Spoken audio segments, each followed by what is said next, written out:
কি গো জালাল মিয়া, এইবার সরকার তো সরাসরি কৃষকের কাছ থেকে ফসল কিনতেছে, ভালো দামও দিতেছে। গেছিলা নাকি? গেছিলাম, কিন্তু আবার কিন্তু কি? হেরা আমার জিগায় আপনি যে কৃষক এর প্রমাণ কি? এখন কোন তো স্যার, প্রমাণ কেমনে দিমু? চাল কিন্তু শেষ, খুচরা বাজারও লাগবে কিছু।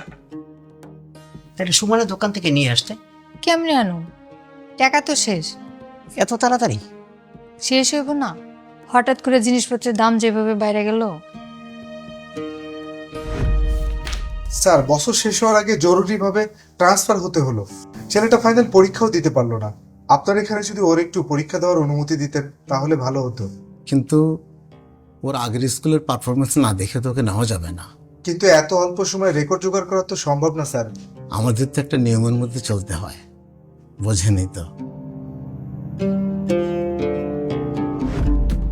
আগামী নির্বাচনে জনগণ বিএনপিকে দেশ পরিচালনার সুযোগ দিলে বিএনপি সরকার নিয়ে আসবে কৃষকদের সহায়তায় কৃষক কার্ড, পরিবারে নারীদের অগ্রাধিকার দিয়ে ফ্যামিলি কার্ড, সবার স্বাস্থ্য সুরক্ষায় এআই ভিত্তিক স্বাস্থ্য রেকর্ড, শিক্ষার মান বাড়াতে এআই ভিত্তিক কানেক্টেড স্কুল ও লার্নিং সিস্টেম, তাৎক্ষণিক জরুরি অ্যাম্বুলেন্স ও স্বাস্থ্যসেবা, অটোমেশনের মাধ্যমে দ্রুততম সময়ে পুলিশি ও নিরাপত্তা ব্যবস্থা, এআই পরিচালিত ইমিগ্রেশন সিস্টেম, স্বয়ংক্রিয় ভূমি ও কর ব্যবস্থাপনা এবং সরকারি ও বেসরকারি সেবা প্রতিষ্ঠানে প্রযুক্তি নির্ভর ওয়ান স্টপ সার্ভিস।